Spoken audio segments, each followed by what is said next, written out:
سلامونه، نیکی هیلې، قدرمنو لیدونکو، تیمورشاه کمال یم. د نوي کتاب سره ستاسو په خدمت کې حاضر یم. لکه څنګه چې تاسو ته معلومه ده، پیاوړي لیکوال هر اتوار و تاسو ته د سهیلي پښتونخوا ځوانان او سینیر شاعران معرفي کوي او په تاسو یې پیژني. نو دغه سلسله موږ له ډیره وخته روانه کړې ده او په دا هیله باندې چې د سویلي پښتونخوا ټول هغه لیکوال، ټول هغه لالونه چې په ایرو کې پټ دي، موږ یې را سربیره کړو او په تاسو یې وپیژنو. په سویلي پښتونخوا کې چې کومو لیکوالو او شاعرانو زیار کښلی دی، پیسې یې ګار کړي دي، کتابونه یې چاپ کړي دي، افسانې چاپ کړي دي، شاعري یې چاپ کړې ده، تاریخ یې چاپ کړی دی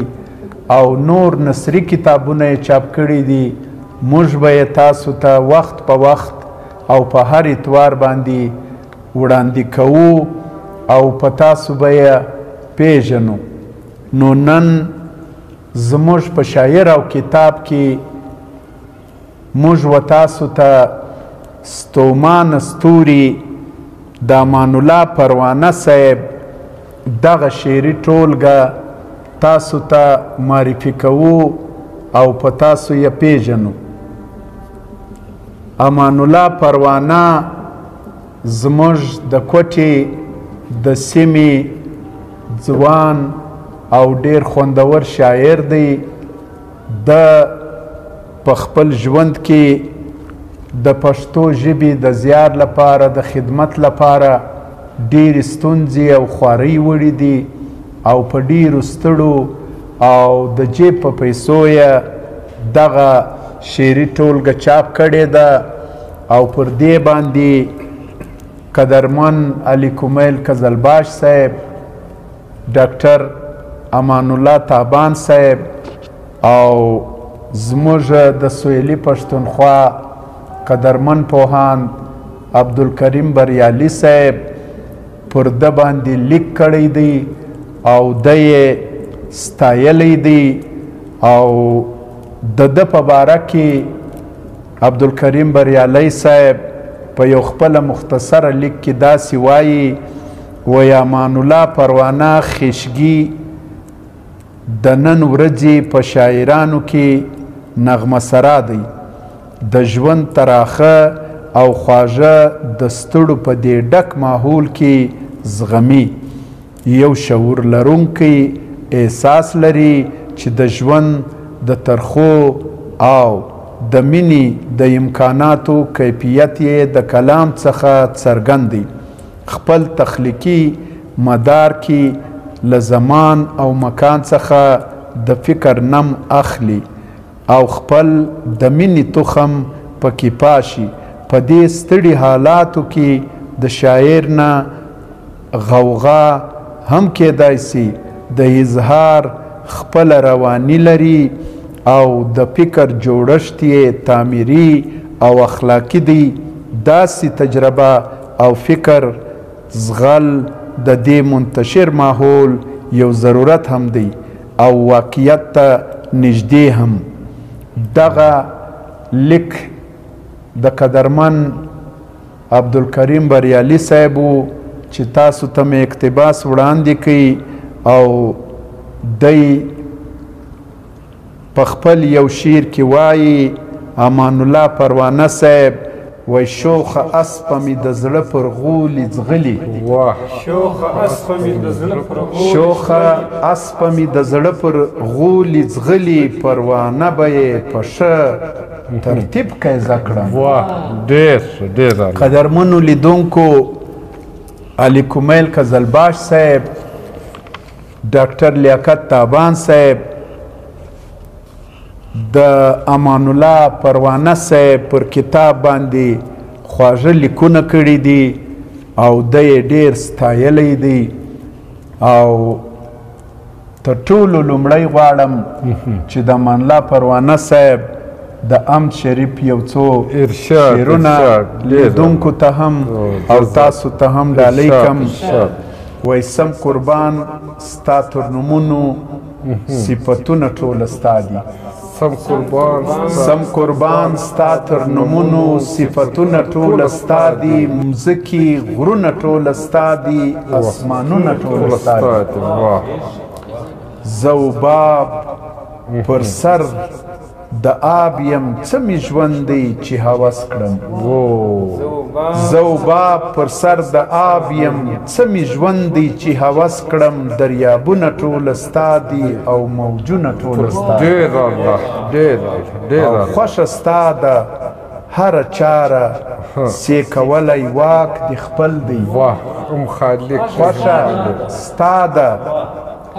هره چاره سیکولی واک د خپل دی.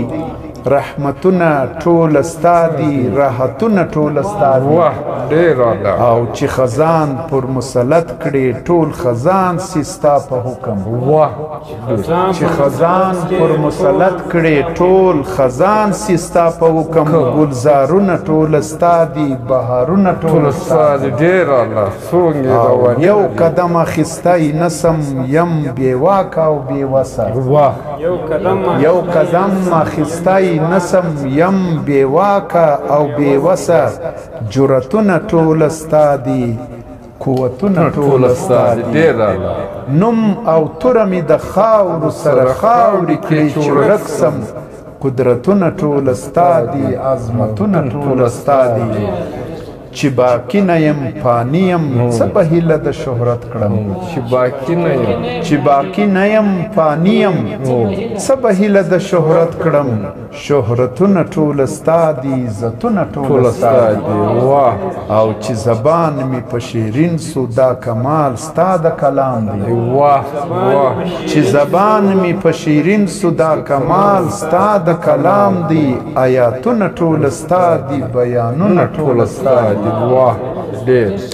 او ته اشعار د پروانه خواږه تر کند هم تر حاصل کړي. ته اشعار د پروانه خواږه تر قند هم تر حاصل کړي. نعمتونه ټوله ستا دي او خوندونه ټوله ستا دي. قدرمنو لیدونکو د امان الله پروانه د امد شریف په پس ستومان ستوري چې د امان الله پروانه شعري ټولګه ده. پر دې باندې د نظر اخیستلو دپاره پروفیسر فیض شهزاد صاحب ته ورځم چې دی خپل نظر د امان الله پروانه پر ستومان ستوري باندې تاسو ته وړاندې کړي. ډېر تشکر تیمورشاه کمال صاحب، ستا او ستا د ټولنې بلکې ستا او ستا د ټیم چې یو دومره ښه سلسله مې شروع کړې ده پر کتاب خبره، د کتاب تعارف، د کتاب جاج او ادبي ټولنې باید چې دغه اړخ ولري، نه چې صرف مشاعرې چې هغه تنقیدي نشستونه ولري، هغه شعري نشستونه ولري او په کتاب خبره ولري. او کم کتاب چې تا ماته راکړي امان الله پروانه یو شناخته چهره ده او شناخته اواز دی. د کوټي ادبي ملګري چې به کوم تنقیدي نشستونه کولو چې ګوهر صاحب به کې وو، الله دې ښه ورسره وکړي، او عسکر صاحب د دې روح الهوا وو، او عابدشاه عابد صاحب به کې وو، دا ټوله به کې ناست وو. کله کله به زه د پښې نه څخه ورغلمه، اتفاق وو، نشست به را نصیب سولو. نو د امان الله پروانه حالت د ده غزل په تنقیدي نشست او ایښول کېدله، خو دومره کامیابه، دومره زیرک او دومره پوه شاعر و. په مشاعرو کې زه ورسره کښېنستلی یم او زما دا خیال و دا نظر او کرکر د لویه ناوله ده دا د شهزاد صاحب چې پښتو یې مورنۍ ژبه هم نه ده، په کور کې براوي ژبه وایي، خو دومره بهترینه پښتو او دومره بهترینه شاعري چې ده په پښتو کې کړې ده، سړی یې فرق نشي کولی. ډېر د کمال سړی دی، ډېر د کمال شاعر دی. نو ما خبر هم دا کول په مشاعره کې به چې د هر چا وار و په خپل وار به خپله غزل چې د امان الله پروانه وار به راغلی سینې د او جنور شورا به ټوله د ده به کلام ته متوجه و چې نه به بیا کم نه وي خیال راوړي ولې د ده هر کلام تر تیر کلام جلا بڼه درلوده جلا خوند یې درلودی تراکیب یې جلا و استعارې به جلا وې تشبیهات یې جلا و د فکر انداز به جلا و زه خو خپله دغه وایم نه چې کله مخکې چې څوک زما د ده شاعري خوښه وه تر اوسه په هغه خپله خبره ولاړ یم چې د ده لهجه منفرده ده انداز یې منفرد دی شعر یې منفرد دی ساده او ډېر خوندور داسې روا شعر دی بیان روان دی شعر روان دی زه دا وایم چې د خبرې سره سره ته د ده کلام چې کوم دی نه د هغسې څه اشعار یا څو کلامونه ما ته زما اورېدونکو ته وړاندې که خبره به هم پر روانه وي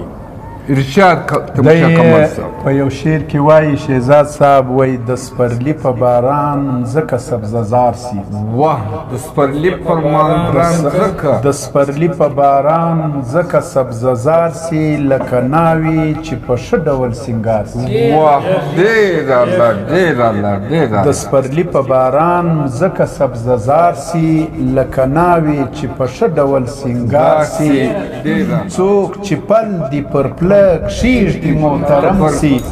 په خندا ورته په لار باندې ګلزار سي او د عشق لار که د اغزنه سر تر پایه د عشق لار که د اغزنه سر تر پایه پر دې لار کله گذر د ګناهګار سي واه ډېر الله ډېر ښه او تل مدام چې د کاسره دی له ورده واه تل مدام چې د کاسره دی له ورده دا سړی به خدایه کومه ورځ دیندار سي واه دا بیا ووایه تل مدام چې د کاسره دی له ورده دا سړی به خدایه کومه ورځ دیندار سي او بې له مرګه به خلاص نسی له دې قیده بې له مرګه به خلاص نسی له دې قیده بې له مرګه به خلاص نسی له دې قیده خدای دې نه که څوک په زلفو گرفتار سي امان الله پروانه شاعري ډېره کله ډېره اسانه او د هر سړي په ذهن کې وځي یعنې خوندوره او هغه خپل پیغام هغه خپل اسانه کرایه کې خپل اظهار اسانه د دې شعر په ذریعه تر خلکو رسي بله خبره دا وکړم کمال صاحب نه چې اوس دغه کتاب زموږ په لاس کې د ستومان ستوري ته دا نوم ته وګوره نه او بیا پر دې باندې نظر د محقق مورخ معتبر نوم عبدالکریم بریالی صاحب خپل نظر دی په او پروفیسر ډاکټر علي کومیل قزلباش خپل نظر ورکړی دی او ډاکټر لیاقت تابان چې د ادب د دنیا یو نوم دی معتبر نوم دی هغه خپل نظر پر وکړي د دې دا معلومیږي چې د ده شعر چې کوم دی هغه معنا لري مفهوم لري شعر یې اړخیزه دی او د ژوند ستونزې قلبي وارداتونه او د سبا امکانات د نوي امکاناتو خبره د ده د شعر موضوع ده او هره لمحه چې کوم نوی امکان لري هغه امکان باندې د ده نظر دی دا د شاعر کمال دی دا د پروانه کمال دی نه چې پر ژوند یې نظر دی د ژوند په ستونزې نظر دی او شعر چې کوم دی رواني هم لري سادګي هم لري او پر مغزه کم رنګ چې دی هغه هم لري موسیقیت هم لري غنایت هم لري د شعر کمال دغه وي نه چې هغه په اړخیزه وي نه نو د ده شعر چې کوم دی نه د خوند هم ډک دی د معنا هم ډک دی ډېر تاثر لري بلکې په زړو باندې ډېر خوندور او اثرناک اثر پرېږدي کماله زه غواړم چې ته د خبرو سره سره د ده شعر چې کوم دی نه هغه زموږ سره شعري کړي وایي زه دې په مینه مشغوله کومه زه دې په مینه مشغوله کومه کله خندا کله ژړا کومه واه ډېر الله څومره سیده ساده وایم په مینه مشغوله کومه کله خندا کله ژړا کومه شونډې چې ږدمه ستا د شونډو پر سر شونډې چې ږدمه شونډې چې ږدمه ستا د شونډو پر سر خواهش د سرو شرابو بیا کومه ډېره خواهش د سرو شرابو بیا کومه شونډې چې ږدمه ستا د شونډو پر سر شونډې چې ږدمه ستا د شونډو پر سر خواهش د سرو شرابو بیا کومه او ځکه دې خوله په ښکاره نه اخلمه ځکه دې خوله په ښکاره نه اخلمه زه یم پښتون شرم حیا کوم وا ډېر بیا یې ووایه نه بیا ځکه دې خوله په ښکاره نه اخلمه زه یم پښتون شرم حیا کومه ته چې شیرې کړې دغه ستا خوښه ده زه خو په کک درته دعا کومه او چې ستا وصال په بیلتانه بدلوي خود به نفرت زه له سبا کومه او چې سل په سل کې پکې نه وینم سود چې سل په سل کې پکې نه وینم سود زړګیه بیا کله سودا کوم چې سل په سل کې پکې نه وینم سود زړګیه بیا کله سودا کومه پروانه ځکه زما له دره نه ځي پروانه ځکه زما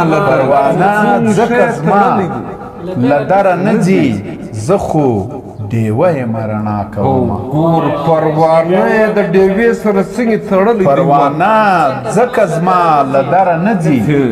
پروانه ځکه زما له دره نه ځي زه خو ډیوه یم رڼا کوم د انکشاف قزلباش صاحب هم کړی دی تابان صاحب هم کړی دی ارواښاد مقدس خان معصوم صاحب او داغه چې وفات سو بیا د خپلې استاذۍ بستره د استاد لپاره شفیق العالم مازوریار صاحب له وروړه او د ده اصلاح او لارښوونه ادبي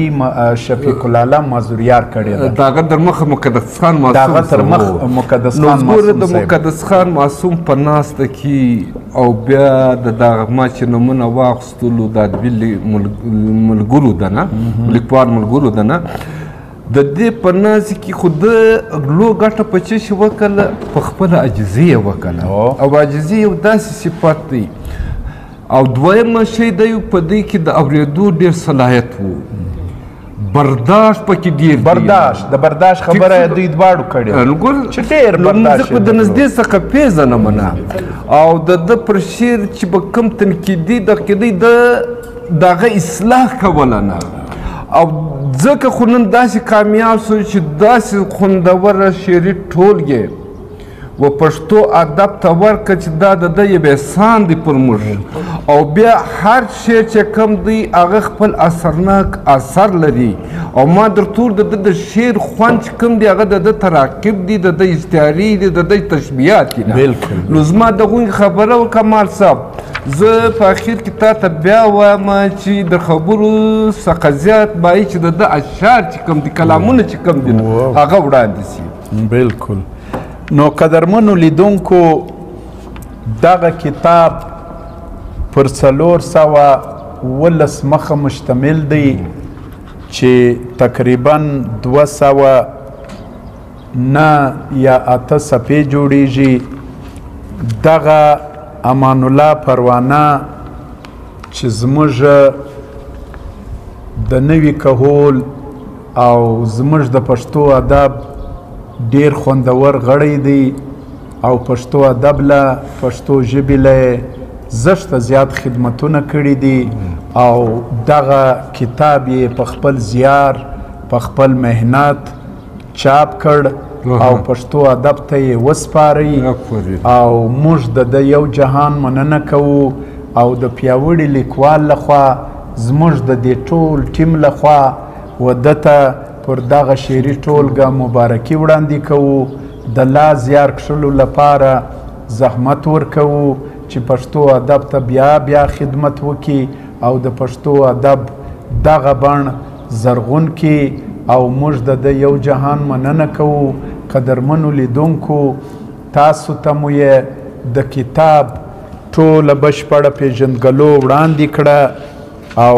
دغه کتاب که چیرې تاسو وغواړئ چې ترلاسه یې کړئ نو د شاعر سره خپله پر دغه نمره باندې تماس نیولی سئ. نمره د ځانه سره نوټ کړئ 0 3 0 اوه 8 8 50 800 8 03 07 38 58 878 پر دغه نمره د پروانه صاحب سره تماس نیولی سئ او د ده څخه دغه کتاب طلبولی سئ او لاسته یې رسولی سئ. د ده پر شاعري خوند واخلئ. موږ پیاوړي لیکوال همدا کولی سو چې تاسو ته مو د ده کتاب معرفي کوي، په تاسو مو وپېژندئ. نور نو تاسو دغه کتاب لاسته راوړئ، په خپله یې مطالعه کوئ، د ده له شاعرۍ خوند واخلئ. زه تیمورشاه کمال، پروفیسر فیض شهزاد صاحب، عبدالمالک کلمیار صاحب، نعمت الله ظهیر صاحب او طاهر لیوال صاحب پر ستړي پښتون له تاسو څخه د ننني اتوار اجازه غواړو. تر بل اتواره مو پر الله سپارو. ویډیو ملګرو مخته را سره شیروئ، په دې ادبي چوپړ کې را سره برخه اخلئ. ستاسو کور ودانۍ وایو. یو جهان مننه.